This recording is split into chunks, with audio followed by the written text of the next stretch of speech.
Welcome to Indie Beacon Radio, where creative souls can find help in marketing their creations. You can send questions for each show on Twitter using the hashtag IndieBeacon. Now sit back and enjoy learning about our guest for this show. Welcome to today's episode. We are with C. Marie Bowen, who has written 4 books at least, and I have a feeling she's got a couple more sitting on the sidelines there, of historical fiction paranormal. So welcome. How are you, Siam? Hi, how are you? Good. I'm going to keep it simple with just Connie, because that is your first name. And it is not Connie Bowen who's writing children's stories or other historical fiction books, but this is the one of paranormal. So let's start with the first one, which is Passage. Yes. Let's find out from you little details about it. Passage starts off the series, the Soul of the Witch series. It's about a woman, a modern day woman, who gets in a car accident and experiences life after death. I mean, she dies and she has an experience. And this experience throws her back into a previous life. So she's in a past life and she wakes up and she has experiences there. And when she wakes up in the hospital, when they get her heart going, she's just beside herself, because those were the people that she remembers now. Those are the people she loves, because her life in today's world was not as great. It was much better back there. So she goes and tries to find a way back. She understands that it hasn't been that long. It's about 150 years, but she can find proof that these places existed. And that's what that story is about. It's the first in the series. And once you get to know the people back in time, it gets a little darker. There are magic involved, witches, and stuff happens, shenanigans happen, and the magic comes into play, and it becomes a more darker series, good versus evil. So before we go too far into the series, help me understand what inspired you to write the first one.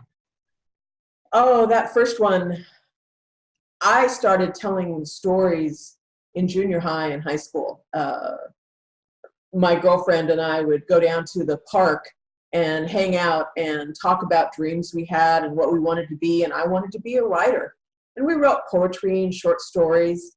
And this was a story. These were characters that were in my head back then. In 1980, after I had my first child, I was home for a while. And I thought, you know what? I have a typewriter and I have time. And actually, I wrote that all out by hand. And then I used a typewriter later. So half of it was typed and half of it was in loose leaf notebooks. And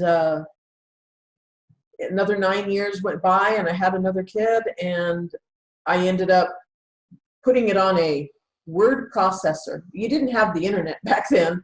You didn't even have Word. Everything was on a hard drive, on a LAN, and you had to print it. So I have a box of printed manuscript, and I shoved all of that in a closet. And then about 4 or 5 years ago, I had an opportunity to retire early. And I was an architect. I worked at an architectural firm as a project manager, and I wasn't real happy. I had done really good in my career, but a bigger company had bought out the little company that was home, and everybody left. And so I was there with all these people I didn't know, and it was a man's world, and they didn't really like me there. So I left and pulled the box out of the closet and typed it up and joined Romance Writers of America and entered some contests and was totally smashed. They'd come back with these oh, you don't know what you're doing. And I didn't know what I was doing. So I took some classes, and I must have rewrote that first book 4 or 5 times until somebody said, hey, this is pretty good.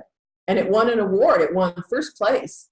And I was very excited, sent it into a small publishing company in Oklahoma, and they liked it. So I published several books with them. And then I kind of had been watching the independent writers, and they were doing so many cool things. And so when I had the opportunity, I went independent. And I'm happy I did. Well, congrats. And it's good that it stuck with you throughout that long period of time, because you're talking, 30 years that it Yes. just nagged at you, and finally said you need to finish this and stuff. So it gave you the opportunity, and that's great. When you were describing your story, Mm-hmm. it sounded almost as if it was a past life regression type thing. It was. She does. She goes into a previous life. And when she's in that previous life, she eventually has memories from both lives. And then when they get her heart beating in this time, and she wakes up, those memories carry with her. So she remembers where she was. And she tries to tell people, I was somewhere else. I was in another life. And they're saying, yeah, these past life experiences, we've done all kinds of studies. And I did all kinds of studies. I researched all the past life experience and life after death and regression and all these things. Very interesting subject. But the girl in my book really believed that she had been there. And so much so that she sets off on a quest to find these places that she lived. And then she wants to go back, of course. Yeah. As you said, she was happier there than she is where she currently is. Yeah, well, she met the guy. The guy's back there. The first book is really a romance. It's a time travel romance, and it gets darker. I mean, things happen. There's witches. There's a witch involved when she goes back, and she's a good witch. She's friends with this witch. It's her cousin, and at the end of the book, a traumatic event happens that brings her in. Yeah, it stuff happens. Things happen. And it gets really exciting. I've had really good reviews. I'm very pleased. And I thought it was going to be a trilogy. I wrote 3 books. And then people liked it, and they started asking me about the married couple in the book, because there's a married couple. And I thought, well, they met and they got together right about the time of the big Boston fire. And so I started doing some research, and things fell together. And I have a new book coming out probably next month. It's with the editor right now. I'm done writing it. She's just cleaning it up and making suggestions, as editors will. And this one's not part of the series? It's a standalone? It is a standalone. I'm calling it book 4 because there'll be another one. And you'll have to have read book 1, 2, and 3 to know what goes on in book 5. You can start at 4. You can start with this one, which is a fire. It's called Pyromancer. Okay. And it does stand alone. It's the whole story, but it's a different arc. Think of my world as the Marvel universe, kind of. And all of my books, they're all characters in a persistent universe.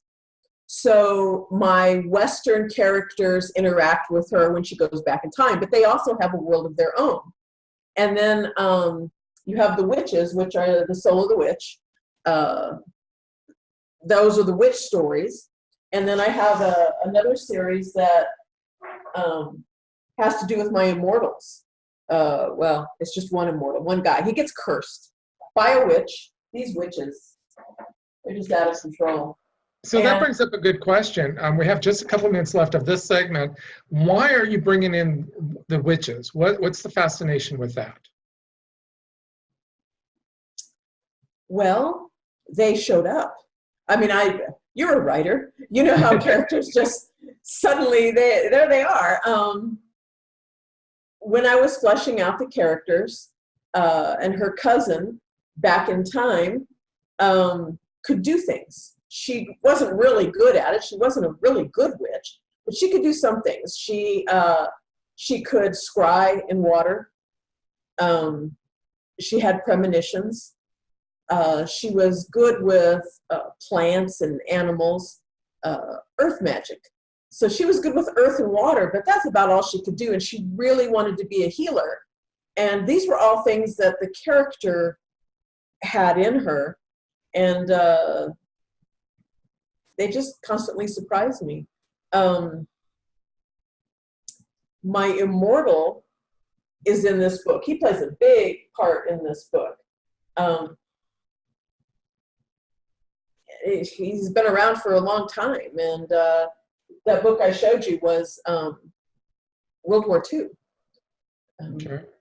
So we've gone through some of the Soul of the Witch series.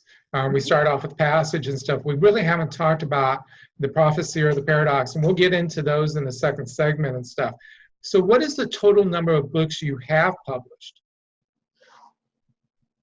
1, 2, 3. I got one coming out. Do we want to count the ones coming out next month? Sure. Let's count it. That's 4, 5, 6. I've got 6 in paperback and ebook, and I've got 4 that are in ebook only. So 10 altogether. Okay. And the reason you chose only ebooks for those? They're small. They're short stories. Okay. I will probably at some point put them together because they're a chronicle of another character that is also in the Soul of the Witch series. But he has his own problems and his own thing, and his name is Hunter, and he's from New Orleans, and he also has magical abilities. So I seem to have a lot of witches. Well, and with the last minute we have left, it sounds like you've not only done some of the research, but have you gone to New Orleans where there's a lot of spirituality and things of that nature going on there? You know, and I live very close to New Orleans, and I have not. After Katrina, I was working at that architectural firm, and we had a big influx of people from Louisiana that came to work at our office, and they were from New Orleans. And I talked to them a lot, but I have not been down there. That's on my to-do list. Okay. And this is a perfect spot for us to stop and take a break. We'll be letting our sponsors do their thing, and we'll be right back. Hi, Brakefield and Berkey here, award-winning authors for the Techno Thrillers books, the Enigma book series. Technology, today's weapon of choice, the cyber good guys versus the cyber bad guys. We invite you to join our website, theenigmaseries.com, where you will get sample chapters, sample audibles, book trailers, and you can sign up for our mailing list. The books are available in ebook, paperback, and audible. Thank you. Tom Gromes, father of market intelligence, writing business books that are a game changer. International author of nonfiction, has written the first and only books on the collapse of Russia and the first and only book on market intelligence. Check them out at mkintel.org. That's mkintel.org, mkintel.org.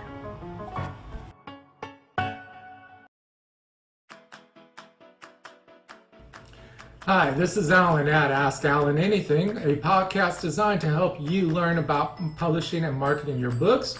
So join us live on Facebook at 8 p.m. Central Daylight Time. The page is Indie Beacon Radio. Ask any questions about publishing and marketing your book. We're here to help you, and we've been doing it for a long time. So I hope to see you then. Thanks.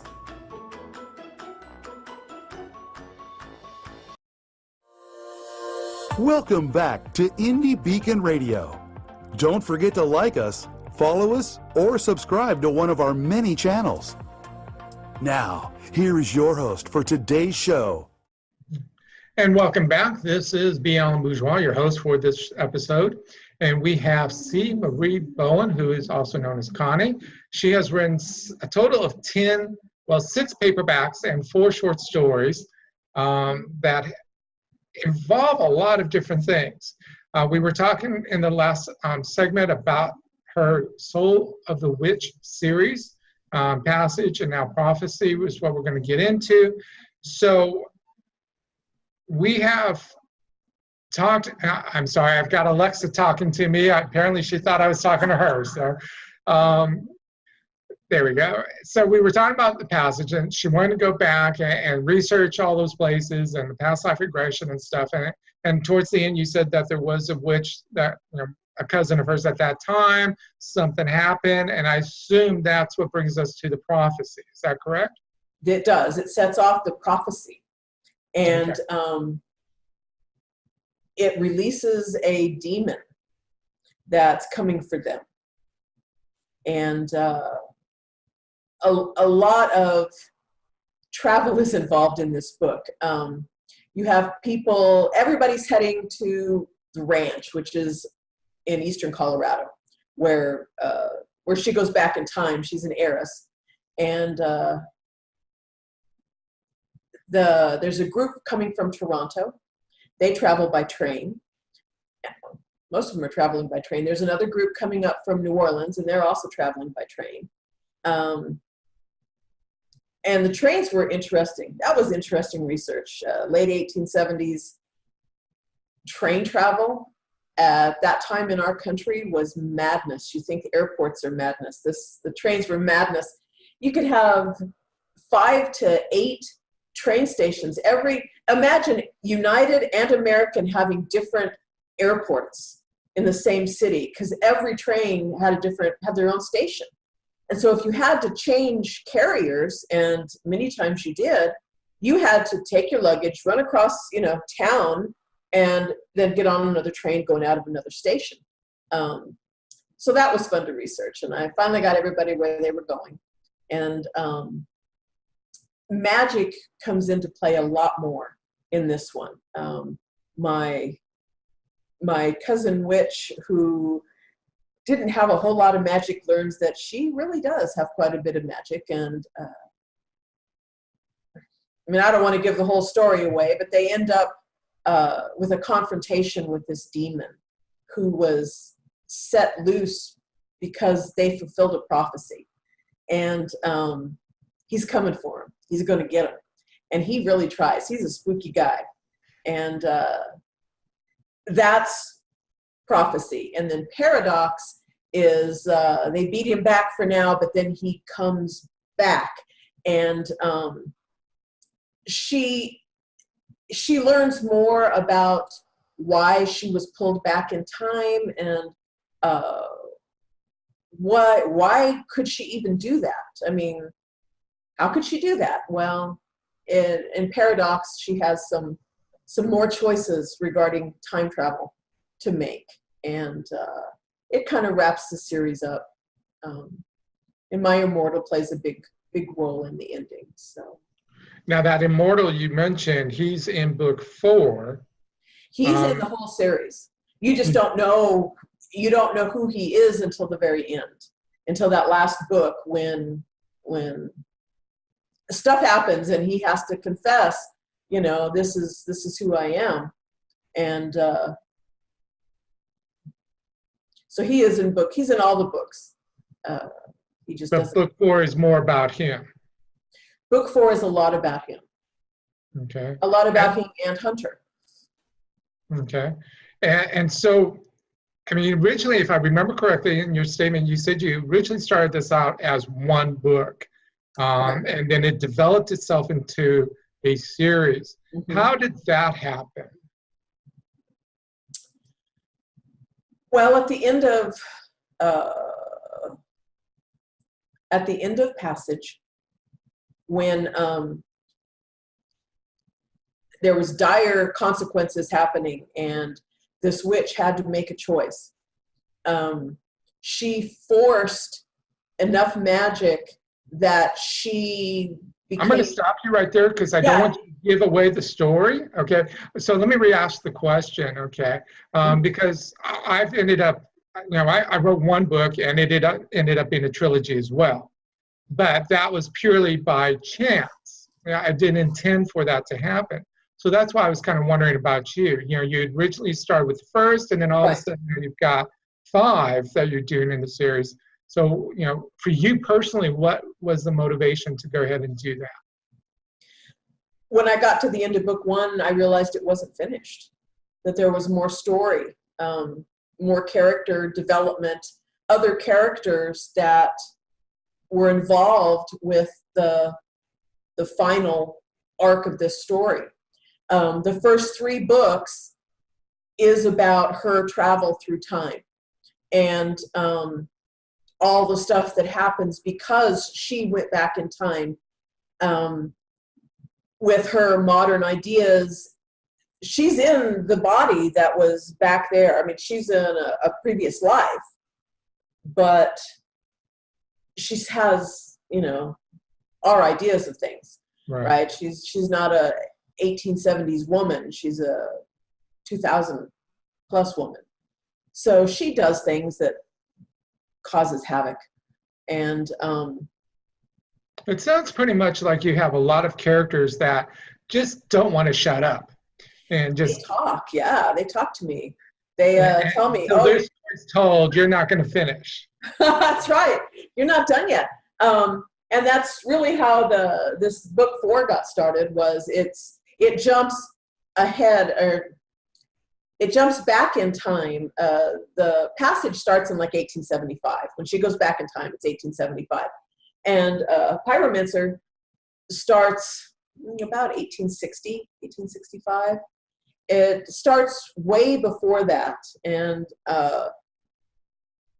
it's about this young witch and how she was raised in Boston and the big fire in Boston and the financial collapse.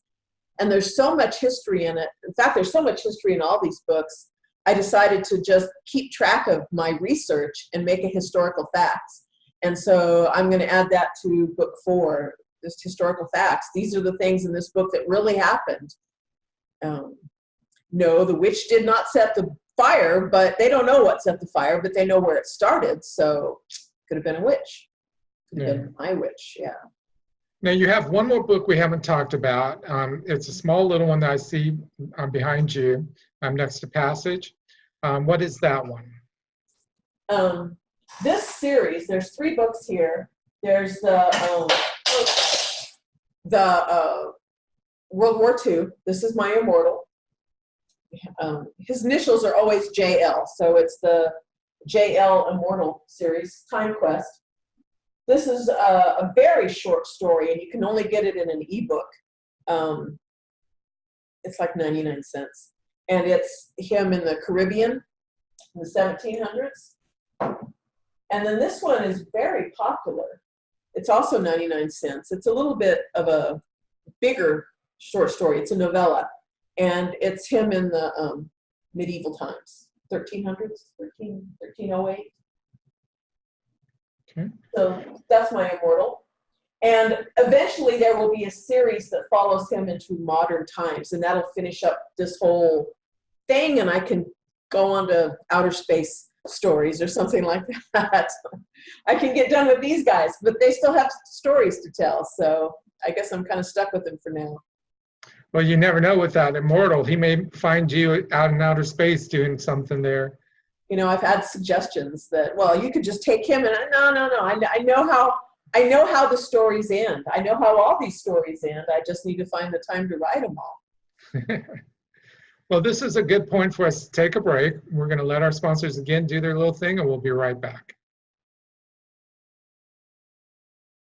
National Authors Day is November 2nd, 2019. This annual event is getting a fresh look with a parade that starts at the Texas State Capitol and works its way south down Congress Avenue. Join us as we celebrate the joy of being a published author and the joy of reading. For more information about the parade, merchandise, and other events related to this event, please visit our website at authors.dearindy.org. What would you do if you found out everyone on the town council were thieves and murderers? That's what happened in Bandera, Texas in 1873. John Cruder was the marshal, yet he needed to operate outside the law in order to balance the scales of justice. He is the Midnight Marauder. You can find his books on Amazon.com and TopWesterns.com in paperback, digital, and audio. I'm Roy Clinton, and I hope you'll read The Midnight Marauder. Thank you for watching or listening to this show. Indie Lector is proud to sponsor this programming. As a thank you for listening or watching, we would like to give you a 10% coupon code that you can use on our bookstore at indielector.store. Use coupon code video19. Again, that's indielector.store, coupon code video19 for a 10% discount on any purchase. Thank you. Welcome back to Indie Beacon Radio. Don't forget to like us, follow us, or subscribe to one of our many channels. Now, here is your host for today's show. And welcome back. This is Beyond Bourgeois, your host for this episode. And I have with me C. Marie Bowen, who we're also going to call her as Connie because it's a little easier. And that is her name anyways. We've been talking about her books. And so in this episode, what I'd like for you to do, Connie, is just spend a moment and tell people how they can reach you, how they can find your books, your website, social media, whatever you want to give so people can reach out to you and learn more about you and your books. I have a website. It's cmariebowen.com, and have all the books and all the social links on there. I'm on Facebook, probably the most on Facebook. I have a Twitter account and some other accounts, and I don't get on them as much. So probably Facebook, or jump on the website, and all the links are on there. You can send me an email directly from there, and I'd love to hear from you. Like I said, it was a fan, a reader, who suggested I do the book that's coming out next month, because they wanted to know some history about the couple. Cool. And of course, your books are available in all the favorite bookstores. No, the novels are in Kindle Unlimited, so they're an Amazon exclusive. The short stories you can get anywhere. Yeah, they're at Barnes and Nobles and Kobo and iTunes. So that is an interesting question because of the constant changes in the publishing world. Is there a reason you chose to stay with KDP Select exclusively? I can't sell my books other places. I mean, I've pulled them all out and gone wide for 6 months, 8 months, and I can't get BookBub ads. I'm not popular enough. I don't have enough reviews. All the things, I guess, that goes into it. I'm too new. I'm a new author. So it's hard. And then I go back to KDP Unlimited or Select, and I can advertise. And I discovered that a little bit of advertising goes a long way.